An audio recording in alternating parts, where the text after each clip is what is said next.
Two third majority তারা হয়তো যে কোনো আইন বলেন সিদ্ধান্ত বলেন নিতে পারবে। এই আন্দোলনে কিন্তু আপনার সরকারের গতি কিন্তু রোধ করতে পারবে না। অভ্যুত্থানের শক্তি নির্বাচন করেছে, বড় দল আওয়ামী লীগ নাই। আপনি লক্ষ্য করেন যে অনেক আলোচনা আছে, কিন্তু ফাইনালি নির্বাচনটা হয়ে গেছে। নির্বাচন তারা বলেছে যে সংসদে যাবে, তারা 32টা সিটে তারা মনে করেছে যে ভোট কারচুপি করা হয়েছে। এর জন্য তারা ইলেকশন কমিশনে অভিযোগ দিয়েছে, প্রয়োজনে আদালতে যাবে, রাজপথেও থাকবে, সংসদেও যাবে।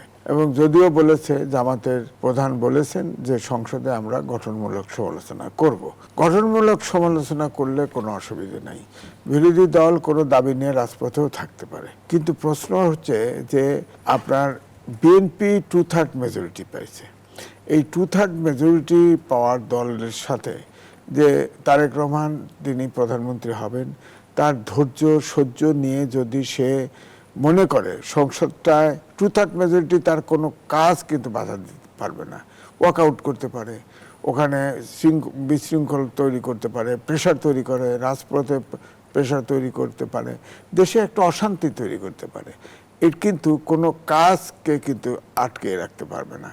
কারণ 2/3 মেজরিটি এমনই সিস্টেম যে যে কোনো আইন করতে পারবে, যে কোনো সিদ্ধান্ত তারা নিতে পারবে, কিন্তু বিরোধী দলের পরামর্শ শুনতে হবে। যদি গঠনমূলক সমালোচনা করে সেটা শুনবে, কিন্তু যেহেতু 2/3 মেজরিটি তারা হয়তো যে কোনো আইন বলেন সিদ্ধান্ত বলেন নিতে পারবে, কিন্তু সবটা যদি দেশ এবং জনগণের অনুকূলে নেয়, জনগণ যদি আপনার গ্রহণ করে, এইটা গ্রহণ করে যে আমাদের যে ফ্যাসিবাদের বিলোপ, মানবিক বাংলাদেশ, গণতন্ত্র, আইনের শাসন, সুশাসন এবং দেশের যে অর্থনৈতিক বেহাল অবস্থা, এটাকে ঠিক করা, বাজার ব্যবস্থা ঠিক করা, ধরেন দুর্নীতি নির্মূল করা, এগুলো যদি সব স্টেপ যদি পজিটিভ স্টেপ নেয়, অর্থাৎ জনগণ এবং দেশের স্বার্থে নেয়, আমার মনে হয় এই আন্দোলনে কিন্তু আপনার সরকারের গতি কিন্তু রোধ করতে পারবে না। সরকার কিন্তু চালিয়ে যেতে পারবে, তাদের কাজ চালিয়ে যেতে পারবে,